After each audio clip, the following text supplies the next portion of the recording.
प्रिय विद्यार्थियों, आज का टॉपिक है हमारा लोकतांत्रिक समाजवादी समाज में प्रशासनिक संस्थाओं की भूमिका। इससे पूर्व हम लोगों ने लोकतांत्रिक समाजवादी समाज में प्रशासनिक संस्थाओं की जो प्रकृति थी या जिसको हम कहें विशेषताएं, उनके बारे में अध्ययन किया था। आज हम लोकतांत्रिक समाजवादी समाज में प्रशासनिक संस्थाओं की भूमिका के बारे में पढ़ेंगे।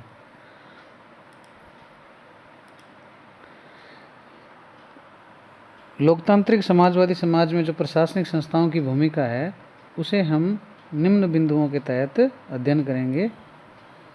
5 बिंदु हैं ये, हम इनको सिलसिलेवार देखते हैं। जैसा कि आप को पता है कि लोकतांत्रिक समाजवादी समाज में प्रशासनिक संस्थाओं की प्रकृति जो हमने पढ़ी थी, उससे इन संस्थाओं की भूमिका स्वतः ही स्पष्ट हो जाती है, क्योंकि हमने 9 बिंदुओं के माध्यम से इसकी प्रकृति को जाना था, तो उससे उसकी भूमिका काफ़ी स्पष्ट हो जाती है। प्रकृति के आधार पर हम कह सकते हैं कि ऐसे समाज में प्रशासनिक संस्थाओं की जो भूमिका है वो बहुत ज़्यादा व्यापक है। उन्हें एक ओर तो राज्य के अनिवार्य कार्य करने होते हैं, तो दूसरी तरफ लोकतांत्रिक और समाजवादी जो मूल्य हैं उनकी स्थापना भी करनी होती है। तो लोकतांत्रिक मूल्यों की स्थापना के लिए प्रशासनिक संस्थाएं अनेक कल्याणकारी योजनाओं का क्रियान्वयन भी करती है, और जो समाजवादी मूल्य हैं उनकी प्राप्ति के लिए उत्पादन के साधनों पर नियंत्रण भी रखती है। तो इस प्रकार से एक लोकतांत्रिक समाजवादी समाज में प्रशासनिक संस्थाओं की भूमिका जो है उसको हम निम्नलिखित जो ये बिंदु हैं या शीर्षक हैं इनके माध्यम से अध्ययन कर सकते हैं। तो हमारा पहला बिंदु है अनिवार्य कार्य, यानी अब हम प्रशासनिक संस्थाओं के माध्यम से ये लोकतांत्रिक समाजवादी समाज में प्रशासनिक संस्थाएं जो है उनके माध्यम से ये जानने का प्रयास करेंगी कि वो क्या कुछ करती हैं, क्या रोल है उनका। तो पहला जो अनिवार्य कार्य है उसके बारे में हम थोड़ा सा देखते हैं। हम जानते हैं कि जैसे राज्य या समाज का स्वरूप कैसा भी हो, प्रत्येक स्थिति में राज्य को कुछ अनिवार्य कार्य करने होते हैं। राज्य के जो ये अनिवार्य कार्य हैं उनका निष्पादन कौन करता है? प्रशासनिक संस्थाएं करती हैं। प्रशासनिक संस्थाओं के जो प्रथम अनिवार्य कार्य हैं उनमें सबसे महत्वपूर्ण होता है आंतरिक शांति व्यवस्था को बनाए रखना, और जो बाहरी आक्रमण है उससे हमारी क्या है? देश की रक्षा करना। सेना है, पुलिस है, ये सब क्या है? इन कार्यों को संपन्न करवाती है। प्रशासनिक संस्थाओं के दूसरी श्रेणी में हम जो कार्य हैं, अनिवार्य कार्य हैं, वो कह सकते हैं कि राज्य और जो उसके निवासी है उनके जो पारस्परिक संबंध हैं उनसे संबंधित है। तो इसके लिए क्या है? प्रशासनिक संस्थाएं कानून व नियमों का निर्माण करती है और उनको रूप देती है, उनका निष्पादन या क्रियान्वयन करती है। तो इस प्रकार से भाई एक तो रक्षा, आंतरिक शांति, और जो राज्य और जो उनके लोग हैं, मतलब राज्य का जनता से जो संपर्क है वो विधि के माध्यम से होता है।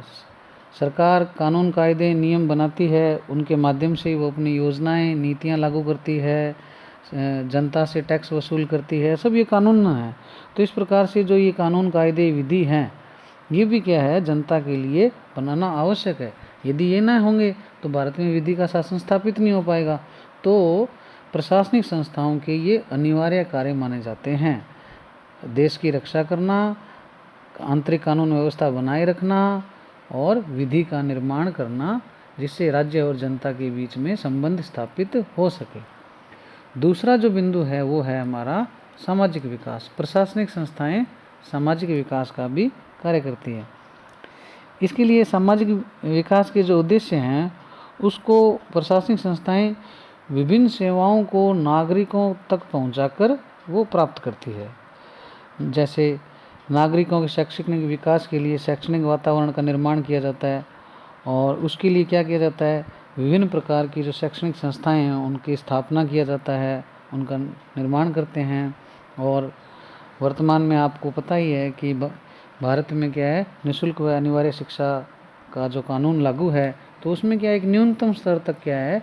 सरकार का और समुदाय का, माता पिता का यह कर्तव्य है कि बच्चे को क्या है? 6 से 14 वर्ष के जो बच्चे हैं उनको क्या है? निःशुल्क व अनिवार्य शिक्षा प्रदान की जाए। तो 8th तक की जो शिक्षा है वो निःशुल्क व अनिवार्य शिक्षा है। तो इस प्रकार का जो कानून है उससे भी क्या है, सोशल डेवलपमेंट होता है। इसके अलावा समाज में जो विभिन्न प्रकार की बुराइयां हैं उनको भी क्या कंट्रोल क्या है, प्रशासनिक संस्थाएं करती है। और विभिन्न प्रकार के जो सामाजिक नियम हैं, कानून हैं, उनको भी क्या है वो क्रियान्वित करती है।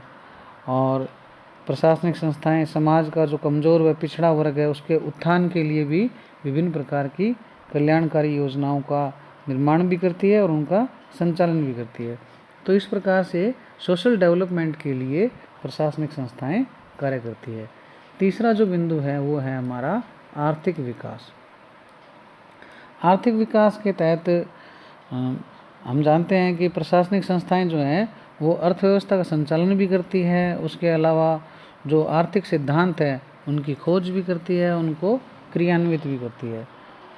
हम लोगों ने क्या है, नियोजित अर्थव्यवस्था को अपना रखा है और इसके लिए हम क्या है, दीर्घकालीन व अल्पकालीन योजनाएं बनाते रहते हैं। इन योजनाओं के माध्यम से क्या है, आर्थिक विकास को क्या है हम गति देते हैं।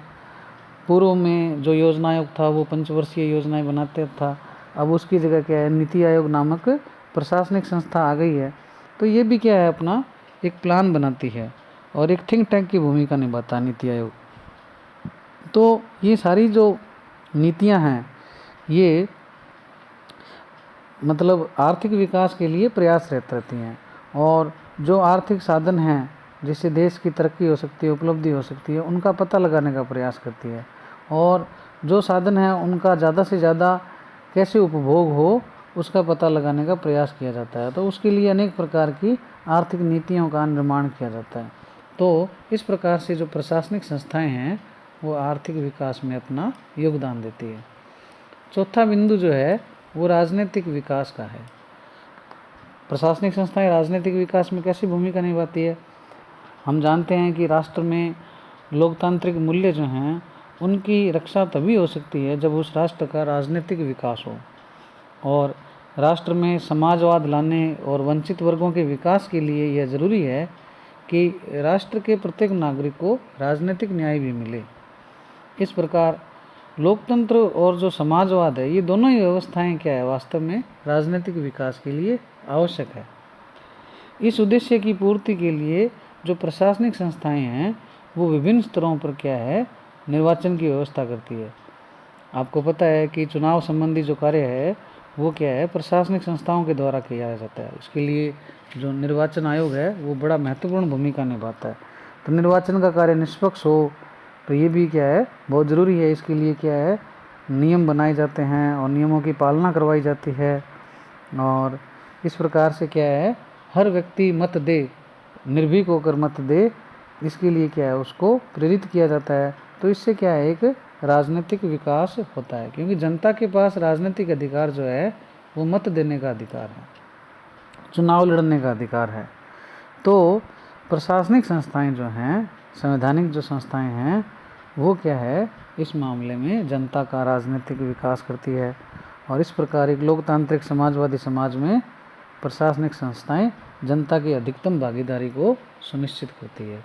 इसके अलावा भी कुछ कार्य हैं, उनको भी हम देख लेते हैं अन्य कार्यों में, कि प्रशासनिक संस्थाएं जो है वो नागरिकों की सुविधा के लिए प्रमुख उद्योगों का संचालन स्वयं करती है, क्योंकि नागरिकों को श्रेष्ठ सुविधाएं देने के लिए इन पर राज्य का नियंत्रण जरूरी है। कुछ ऐसे कार्य होते हैं जो राज्य के द्वारा ही संपादित किए जाएं तो जनता का शोषण और अधिकारों की रक्षा होती है। जैसे यातायात के साधनों का संचालन है, जल व विद्युत का प्रबंधन है, दूर संचार और टेलीफोन की सुविधा है, अस्पतालों का संचालन व प्रबंधन है। हालांकि इसमें निजी क्षेत्र भी लगा हुआ है, लेकिन जो गरीब जनता है वो निजी क्षेत्र को अफोर्ड नहीं कर पाती।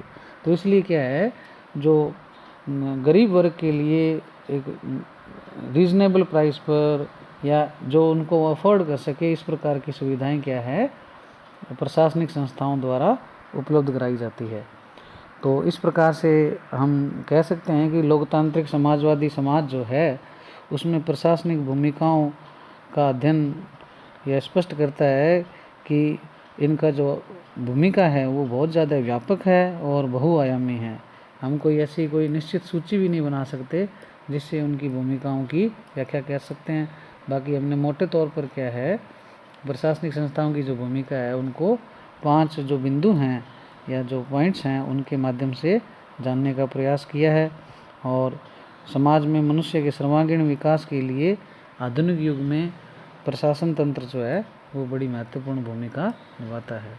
तो इस प्रकार से आज हमारे ये 3 वीडियोज़ के माध्यम से लोकतांत्रिक समाजवादी समाज में प्रशासनिक संस्थाएं जो है वो चैप्टर पूरा हो गया है।